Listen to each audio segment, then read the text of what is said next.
Tu ne t'es pas détruit parce que tu étais faible. Tu t'es détruit parce que tu t'es senti seul. Seul avec ta douleur. Seul avec tes pensées qui tournent sans fin. Seul avec ce vide que personne ne voit. Tu n'as pas choisi de tomber. Tu as juste cessé de lutter. Parce qu'à force de faire semblant, tu t'es effacé. Parce qu'à force d'avancer sans être compris, tu t'es perdu. Mais ce n'est pas la fin. C'est peut-être enfin le début. Dans cette vidéo, je vais te dire des choses que personne n'a jamais eu le courage de te dire. Je vais te montrer pourquoi tu n'es pas brisé, mais profondément blessé. Et surtout, je vais t'aider à comprendre ce que ton addiction veut vraiment te dire. Si tu restes jusqu'à la fin, tu verras pourquoi ce n'est pas la honte qui t'a détruit, mais l'absence d'amour. Et tu repartiras avec une vérité que tu n'oublieras jamais. Alors, on va commencer par là. Par la première chose qu'on t'a volée, sans même que tu t'en rendes compte. Le jour où tu as cessé de t'écouter. C'est là que tout a basculé. Parce qu'on ne se perd jamais d'un coup. On commence juste par se taire. Par faire passer les autres avant soi. Par cacher sa fatigue, ses larmes, ses besoins. Et un jour, on ne sait plus qui on est ni ce qu'on ressent. C'est ça, la vraie chute. Et aujourd'hui, on va la regarder en face. Tu ne t'es pas perdu parce que tu es faible. Tu t'es perdu parce que tu as essayé trop longtemps d'être fort pour les autres, parce que tu as mis ton énergie dans la survie, pas dans la guérison. Tu t'es perdu parce que personne ne t'a appris à prendre soin de toi sans culpabiliser. Personne ne t'a montré que tu avais le droit de t'écouter sans te justifier. Et quand tu grandis dans le bruit, dans le jugement, dans la peur de décevoir, alors tu apprends à te taire, à cacher, à fuir, pas par lâcheté, mais parce que c'est la seule chose qui t'a un jour protégé. Tu ne t'es pas perdu d'un coup, tu t'es égaré petit à petit, comme un téléphone qui perd sa connexion. Un jour tu captes encore un peu, puis plus rien. Juste du vide, plus d'émotions claires, juste des gestes automatiques. Tu vis, tu réponds, tu fais ce qu'on attend de toi, mais au fond tu sais que tu n'es plus là. Tu sais que quelque chose a lâché, et tu ne sais même pas quand. Est-ce que tu te souviens de la première fois où tu t'es senti insuffisant ? Peut-être que c'était à l'école, peut-être dans ta famille, peut-être dans ton couple. Mais il y a toujours un moment où tu as commencé à douter de ta propre valeur. Un moment où tu t'es dit « je dois changer pour qu'on m'aime ». Et c'est là que tu as commencé à t'éteindre. Tu ne cherchais pas une addiction, tu cherchais juste un endroit où tu ne souffrirais plus. Tu cherchais un moyen de calmer ton cœur qui tambourine trop fort, un moyen d'éteindre cette pensée qui tourne en boucle, ce souvenir qui revient, cette honte qui ne te quitte pas. Et parfois, cette chose t'a semblé magique. Elle t'a donné un soulagement que personne d'autre ne t'avait offert. Alors tu t'y es accroché. Tu l'as prise comme une béquille, comme un abri. Mais cet abri est devenu ta prison. Et maintenant, tu n'arrives plus à en sortir. Peut-être que c'est ton téléphone, que tu regardes pendant des heures sans voir. Peut-être que c'est la nourriture que tu avales sans fin. Peut-être que c'est le sexe, les achats, le contrôle, ou cette personne que tu harcèles de messages juste pour te sentir vivant. Mais dans tous les cas, ce n'est pas de ça dont tu es dépendant, c'est de l'échappatoire qu'elle t'offre, de l'oubli qu'elle promet. Est-ce que tu sais pourquoi c'est si difficile d'arrêter ? Parce qu'en réalité, cette chose que tu veux quitter est peut-être la seule chose qui ne t'a jamais abandonné, la seule qui t'a tenu compagnie quand tu te sentais seul au monde. Elle est devenue ton anesthésie, ton compagnon, ton calmant, ton rituel. Et c'est pour ça qu'on ne peut pas juste te dire « faut arrêter », parce que personne ne sait ce que cette chose représente vraiment pour toi. Tu veux sortir de ça ? Commence par ne plus te juger, parce que la honte renforce l'addiction. Chaque fois que tu te traites de nul, de faible, d'incapable, tu nourris le monstre, tu le rends plus fort. Alors que si tu regardais ta chute avec tendresse, si tu disais « j'ai souffert, j'ai fait ce que j'ai pu », tu ouvrirais une brèche. Et cette brèche, c'est le début du retour vers toi. Il faut que tu comprennes une chose essentielle. L'addiction ne te parle pas de ta force. Elle te parle de ta douleur. Elle n'est pas un problème en soi. Elle est le langage de ton vide. Elle te montre où ça fait mal. Elle te signale qu'il y a un manque d'amour, de présence, de reconnaissance. C'est une alarme, pas une condamnation. Si tu veux guérir, il va falloir changer de question. Arrêter de te demander comment arrêter et commencer à te demander qu'est-ce que j'essaie de fuir ? Qu'est-ce que je n'arrive pas à affronter ? Qu'est-ce que je ressens vraiment quand je me distrais pas ? Parce que la vérité, c'est que ce n'est pas l'addiction qui fait peur, c'est le vide qu'elle cache. Prends un exemple simple. Imagine une personne qui passe sa journée sur les réseaux. Elle ne peut pas s'en passer, elle scrolle, elle like, elle poste, elle regarde les autres vivre. Et tu crois que c'est une question de volonté. Mais la vraie question c'est, que ressent cette personne quand elle éteint son écran? Est-ce qu'elle se sent vide? Est-ce qu'elle s'ennuie? Est-ce qu'elle se déteste? Est-ce qu'elle pense à ce qu'elle a vécu et qu'elle préfère fuir? C'est là que la guérison commence, non pas dans le contrôle du geste, mais dans la compréhension du besoin. Un autre exemple. Quelqu'un qui mange sans faim, qui mange pour se remplir, ce n'est pas de nourriture dont il a besoin, c'est d'un contact, d'une liance, d'une sécurité. C'est son ventre qui crée une douleur que sa bouche essaie d'apaiser. C'est son cœur qui n'a pas été nourri, et son corps essaie de compenser. Et toi, qu'est-ce que tu compenses? Qu'est-ce que tu essaies d'anesthésier? Qu'est-ce que tu veux tellement oublier que tu préfères t'abîmer plutôt que de ressentir? Ce n'est pas facile, je sais, mais tu peux commencer doucement, un instant par jour, en t'asseyant avec toi-même, sans téléphone, sans musique, sans distraction, juste toi et ton resp, et poser la question « Qu'est-ce que je ressens là maintenant ?» Tu ne vas peut-être rien entendre au début, peut-être que tu vas paniquer, pleurer, fuir, mais si tu tiens, si tu continues, tu vas finir par entendre une voix, pas celle qui juge, pas celle qui exige, non, une voix plus ancienne, plus douce, celle que tu as mis de côté depuis longtemps, ta vraie voix. Tu ne t'es pas perdu dans l'addiction, tu t'es perdu dans le bruit, dans le besoin de plaire, de réussir, d'être parfait.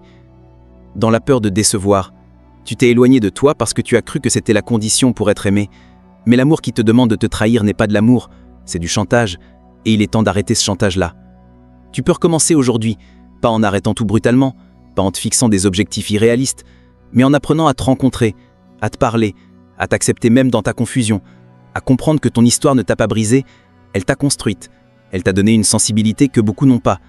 Et cette sensibilité, si tu l'honores, si tu l'écoutes, elle peut devenir ta force. Tu n'as pas besoin de devenir quelqu'un d'autre, tu as juste besoin de redevenir celui que tu étais avant qu'on te fasse croire que tu n'étais pas suffisant.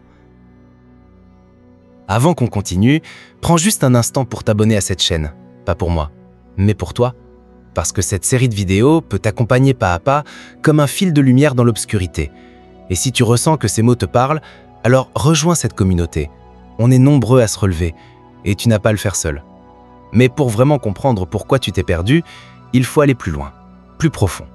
Parce que l'addiction, ce n'est que la surface, ce n'est pas la cause, c'est la conséquence. D'une blessure plus ancienne, d'une fracture que tu as portée trop longtemps sans nom. Et cette blessure-là, il est temps de la regarder en face. Pas pour souffrir à nouveau, mais pour enfin comprendre et commencer à guérir.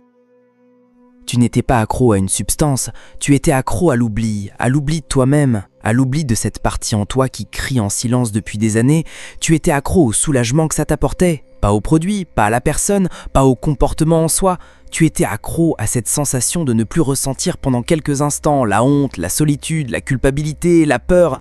Et c'est cette anesthésie-là qui te retenait, pas le plaisir, pas le vice, mais cette brève disparition de la douleur intérieure. Beaucoup de gens qui souffrent d'addiction n'ont jamais été entendus quand ils disaient qu'ils avaient mal, et souvent ils ne le disaient même pas parce qu'on leur a appris très tôt que leurs émotions dérangeaient, qu'ils devaient se taire, qu'ils devaient faire comme si tout allait bien. Alors ils ont appris à ne plus rien montrer, à faire bonne figure, à cacher les larmes derrière un sourire, à jouer un rôle pour ne pas perdre l'amour. Et quand tu fais ça trop longtemps, tu finis par ne plus savoir ce que tu ressens vraiment. Tu veux comprendre ton addiction? Reviens au moment où tu as cessé de te sentir en sécurité parce que c'est là que tu commences. Pas au moment où tu as touché pour la première fois à l'alcool, à la cigarette, au sexe, au sucre ou au chaos, mais au moment où tu as compris que personne ne viendrait te sauver, que tu devais être fort trop jeune, que tu devais te débrouiller seul, que tu n'avais pas le droit de craquer, pas le droit de dire stop, pas le droit de tomber. Ce moment où tu as commencé à porter des poids trop lourds pour ton âge. Et tu as tenu, bien sûr que tu as tenu, mais à quel prix ? C'est peut-être cette fois où tu t'es senti trahi par ton propre parent, où tu as entendu de mots qui t'ont marqué à vie comme « t'es trop sensible, arrête de pleurnicher, t'es chiant, t'es jamais content » ou pire, le silence, l'absence, l'indifférence, ce moment où ton cœur s'est rétracté parce qu'il ne savait plus s'il avait encore le droit d'exister. Et le corps, lui, n'oublie rien, il garde les marques, il garde les tensions, il garde la mémoire émotionnelle.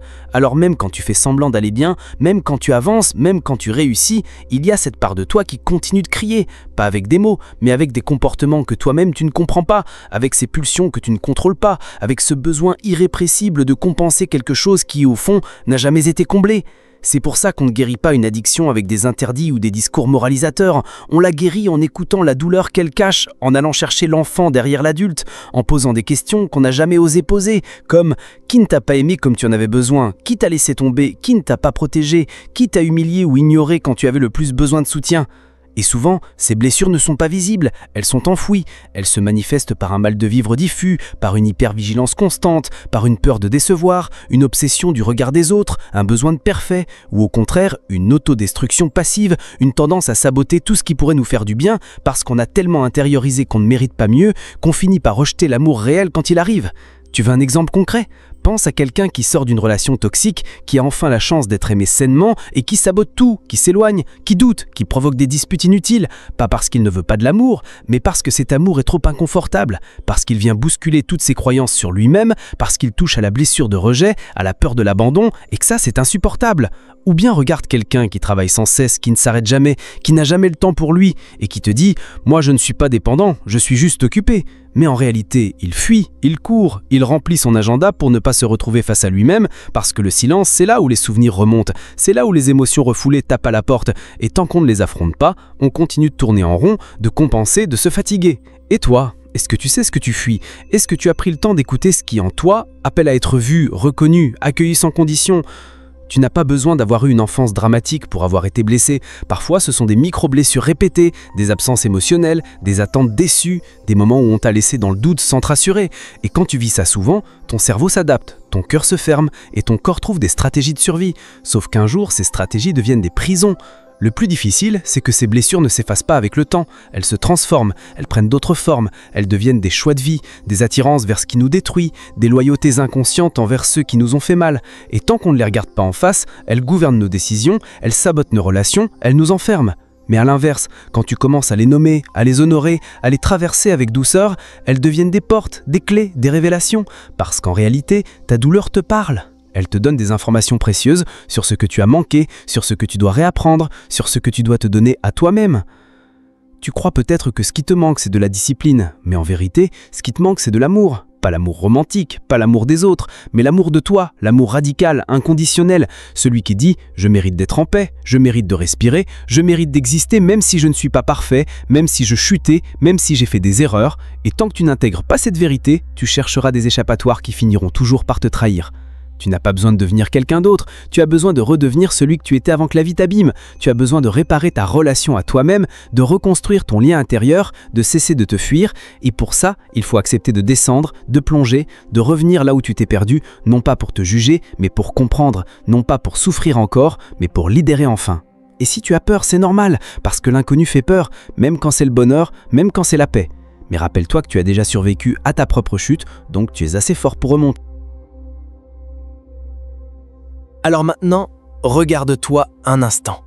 Pas avec les yeux du passé, pas avec les mots qu'on t'a jetés, mais avec les yeux de quelqu'un qui commence à comprendre. Tu n'es pas fou, tu n'es pas cassé, tu n'as jamais été faible. Tu crois que c'est fini pour toi ? Tu crois que tu as trop chuté, trop trahi, trop menti. Tu crois que tu es allé trop loin, que plus rien ne peut être sauvé, que personne ne voudrait encore de toi avec toutes ces cicatrices, tous ces échecs, toutes ces parts que tu détestes. Mais ce que tu ignores, c'est que ce moment-là, ce moment où tu touches le fond, ce moment où tu n'as plus rien à prouver à personne, ce moment où tu es seul face à toi-même, c'est peut-être le début de ta renaissance. Parce que parfois, il faut tout perdre pour enfin s'entendre. Il faut tomber à genoux pour enfin regarder à l'intérieur. Il faut que tout s'écroule pour qu'enfin tu te demandes qu'est-ce qui reste quand il ne reste plus rien. Et ce qui reste, c'est toi. Pas le personnage, pas le masque, pas les efforts pour être aimé. Toi, brut, nu, silencieux. Et ce silence-là, il n'est pas vide, il est plein de toi. C'est là que commence la vérité. Tu n'as pas besoin de solution magique. Tu as besoin d'une décision. Pas une grande promesse, pas un vœu impossible. Juste une décision intime, calme, intérieure. Dire « je veux revenir à moi. Je veux apprendre à me connaître, pas pour être parfait, mais pour être en paix. » Tu ne peux pas effacer ton passé, mais tu peux choisir ton prochain pas. Tu peux décider que la chute ne sera pas la fin, mais le seuil. Le seuil d'un retour, pas vers une vie rêvée, mais vers une vie réelle. Pas vers une image, mais vers une présence. Pas vers l'idéal, mais vers toi. Ici, maintenant. Avant de te laisser, je veux que tu entendes ça. Pas avec ta tête, mais avec la partie de toi qui a toujours espéré qu'un jour, quelqu'un comprendrait ce que tu vis quand tu ne dis plus rien. Tu crois que tu es seul, mais ce n'est pas vrai. Tu ne l'as jamais été. C'est juste que personne ne t'a appris à reconnaître les mains invisibles qui tentaient de te rejoindre. Personne ne t'a montré comment aimer ce vide en toi, sans en avoir peur. Alors tu as confondu survie avec silence, force avec fermeture et solitude avec vérité. Mais dans le prochain épisode, on va parler du plus grand mensonge que l'addiction t'a fait croire. Celui qui t'a convaincu que tu ne méritais pas d'être sauvé, que ton mal était trop noir pour qu'on t'aime encore, et que ton cœur n'appelait plus personne. Ce mensonge-là, il t'a isolé, il t'a brisé. Mais il est temps de le faire tomber. Parce que même dans ta fuite, tu appelais. Et cette fois, tu seras entendu. Alors abonne-toi maintenant, ne manque pas la suite. Parce que ce qu'on va dire ensuite peut changer ta façon de te voir, à jamais.